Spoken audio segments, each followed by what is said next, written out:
Hello बच्चों। तो अब हम इस क्वेश्चन को सॉल्व करेंगे। So let's read the question. A species whose distribution is restricted to a small geographical area due to the presence of a comparatively superior species expands its distribution when the competing species is experimentally removed. This phenomenon is called.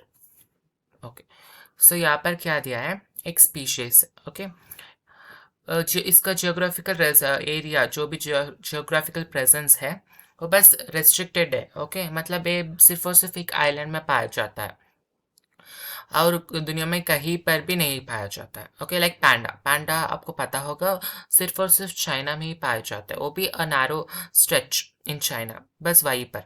और कहीं पर पैंडा नहीं मिलता आपको। Okay, so species whose distribution is restricted to a small geographical area, मतलब सिर्फ और सिर्फ एक small geographical area में रहते हैं।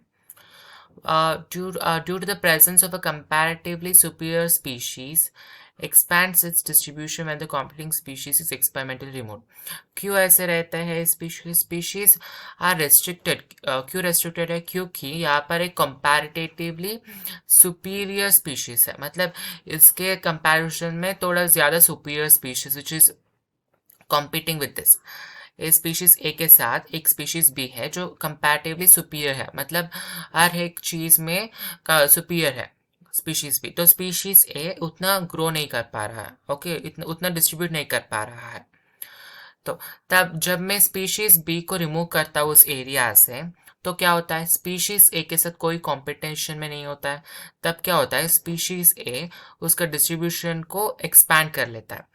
Expand it's distribution when the competing species is experimental remove. अगर हम एक्सपेरिमेंटल रिमूव करते हैं कॉम्पिटिंग स्पीशीज बी को, तो जो स्पीशीज है ए, वो क्या करता है? उसका डिस्ट्रीब्यूशन एक्सपैंड हो जाता है। उसको हम क्या कहते हैं? यहाँ पर पूछा गया है।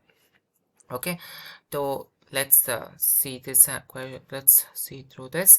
पहले सोल्यूशन में हम क्या लिखेंगे? की कॉन्सेप्ट लिखेंगे क्वेश्चन का, बिकॉज इट्स इंपॉर्टेंट क्वाइट। की कॉन्सेप्ट क्या है?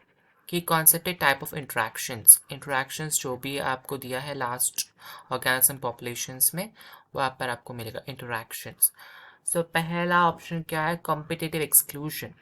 सो ये थोड़ा इंटरेस्टिंग है, कॉम्पिटिटिव एक्सक्लूजन, इसको देखेंगे। क्योंकि उसके बाद कॉम्पिटिटिव रिलीज, और ये दोनों आपके सिलेबस में नहीं है तो मैं नहीं बताऊंगा, इनमें ही आंसर है। तो ओके, कि जो सिलेबस में है उसको ही पढ़ना काफ़ी होता है। Competitive exclusion. कॉम्पिटिटिव एक्सक्लूजन क्या है? कॉम्पिटिटिव एक्सक्लूजन मतलब, अगर यहाँ पर दिया है ना मैंने पिक्चर, ये पिक्चर क्या है? एबिंगटन टॉर्टॉइस का है। एबिंगटन टॉर्टॉइस, ये सिर्फ और सिर्फ कहाँ पर मिलता था? गैलापागोस आइलैंड्स पे। गैलापागोस आइलैंड्स पे ही मिलता था और कहीं पर भी नहीं मिलता था। इट वॉज रेस्ट्रिक्टेड, उस आइलैंड में ही रहता था। So it was happy. Okay, Galapagos island में बस रेस्ट्रिक्टेड था। तब ह्यूमंस ने गैलापागोस आइलैंड को फाइंड आउट कर लिया, मतलब डिस्कवर कर लिया। तो ह्यूमंस ने क्या किया? वहाँ पर ह्यूमंस ने गोट्स को पालना शुरू कर दिया। Okay, goats. सो जब गोट्स को पालना शुरू कर दिया ह्यूमंस ने, तब क्या हो गया? एबिंग एंड टॉर्टॉइस भी हर्बीवोर है, गोट्स भी हर्बीवोर है। पर एबिंग टॉर्टॉइसेस तो स्लो होते हैं ना, टॉर्टॉइसेस तो स्लो होते हैं, गोट्स फास्ट होते हैं, है ना?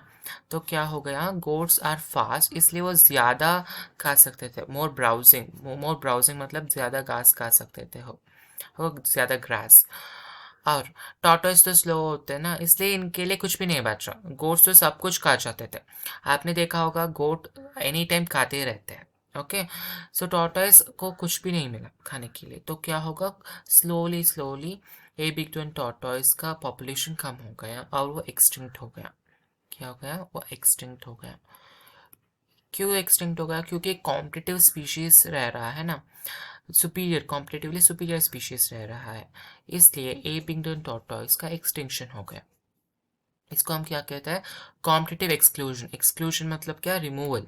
कॉम्पिटिटिव स्पीशीज के कारण एक स्पीशीज रिमूव होना, उसको हम क्या कहते हैं? Competitive exclusion. तो कॉम्पिटिटिव रिलीज क्या है? कॉम्पिटिटिव रिलीज है, कॉम्पिटिटिव रिलीज। ओके,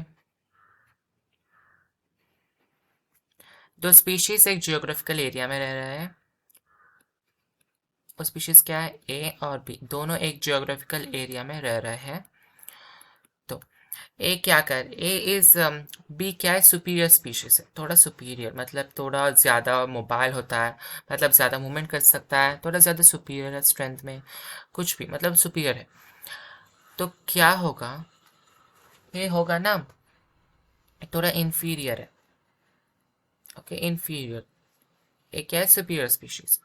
तो क्या होगा, ए और बी दोनों एक ही आइलैंड में रह रहे हैं, तो बी थोड़ा सुपीरियर है ना, इसलिए इसका नंबर क्या होगा, लेस इन नंबर, थोड़ा लेस होगा नंबर में, ये थोड़ा मोर होगा नंबर में। तो एक्सपेरिमेंटली अगर हम मानते हैं कि कंप्लीट बी स्पीशीज को हमने रीलोकेट कर दिया कोई और आइलैंड में, मतलब we remove it from that island, अगर हम इसको रिमूव कर देते उस आइलैंड में, तो क्या होगा, बस ए रहेगा उस आइलैंड पर, क्योंकि कोई कंपटीशन नहीं है। तो क्या हो जाएगा, रिमूव करने के बाद क्योंकि कोई कंपटीशन नहीं है, इसका नंबर ज़्यादा हो जाएगा। इसको हम क्या कहते हैं, कॉम्पिटिटिव रिलीज। मतलब कंपटीशन को अगर मैं रिलीज करता हूँ तो इन्फीरियर जो होता है वो भी अपना नंबर बढ़ाता है, इसको हम कॉम्पिटिटिव रिलीज कहते हैं। ओके, तो कॉम्पिटिटिव अराइवल मतलब वही जो कॉम्पिटिटिव, अगर सिर्फ और सिर्फ ए रह रहा है एक आइलैंड पे, तो अगर हम सुपीरियर स्पीशीज को उस आइलैंड पर बेचते हैं तो कॉम्पिटिटिव अराइवल हो जाएगा, है ना, बस इतना। ओके, तो आपका ऑप्शन क्या हो जाएगा, कॉम्पिटिटिव रिलीज। कॉम्पिटिटिव रिलीज यहाँ पर एक्सपेरिमेंटली रिमूव करने के बाद जो स्पीशीज है वो एक्सपैंड कर जाता है डिस्ट्रीब्यूशन में, इसलिए कॉम्पिटिटिव रिलीज। ओके, या that was the answer. So when inferior species और सुपीरियर स्पीशीज रह रहे हैं, तो अगर मैं सुपीरियर स्पीशीज को उस एरिया से हटा लेता हूँ तो इंफीरियर स्पीशीज का नंबर बढ़ जाता है, इसको ही हम कॉम्पिटिटिव रिलीज कहते हैं। Okay, so hope you have understood. Best of luck. Thank you.